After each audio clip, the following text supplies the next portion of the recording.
I believe that in any sales conversation, doesn't have to be necessarily insurance sales. You have to be a better listener than a better salesperson, right? That's right. And let's talk about that listening business for a second. Yeah. Because listening is not just, so I hear you and it's going there. What am I going to say when it's my turn? So you've not connected with anything there. Listening is truly such as we're doing right now, because neither one of us have got this scripted out. You didn't give me a bunch of questions to follow, but I think that's critical. I have to listen to you in order to create my answer. And I have to take that moment to think. That's called thinking on your feet, or table topics, or networking. What do? You listen and ask questions first, and you really care. Exactly.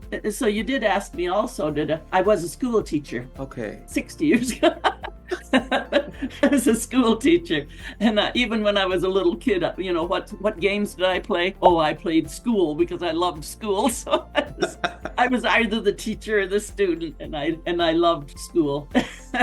I was one of those. I got to be a little more outspoken when I got older and free, because I didn't know that when I would open my mouth, what I was saying was my truth. Always just was my truth, and then people would be upset and insulted. Why? Because they asked me and I said. What happened to me there was that I lost my voice. Not that I couldn't go up on stage and sing, but I was all in my head and behind a mask because I thought they don't care what I have to say. They ask me, I share what they asked me, and then they're insulted. Like, you don't have to do that, Sandra.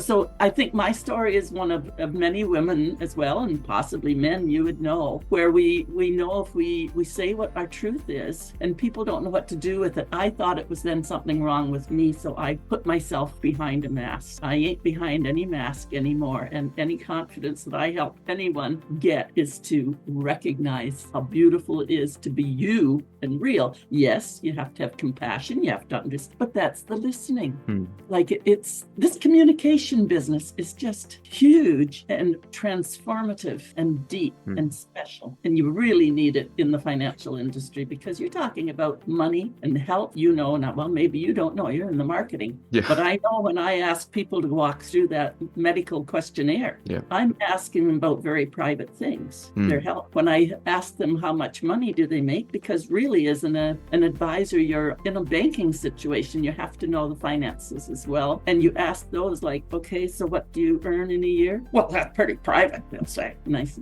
But that's where you have to learn from your communication skill. You can't just say, well, they have to have it, I have to have it, or otherwise, you can't. So you cajole, you learn to cajole, but you still know you need to have that information to not be into trouble on compliance and regulation. So how do you do that? That is communication skills. Absolutely. You can learn them. You can just learn them faster if you're working with somebody like me. If you're working through it on your own, you can just make a lot more mistakes before you catch on. But you can learn them.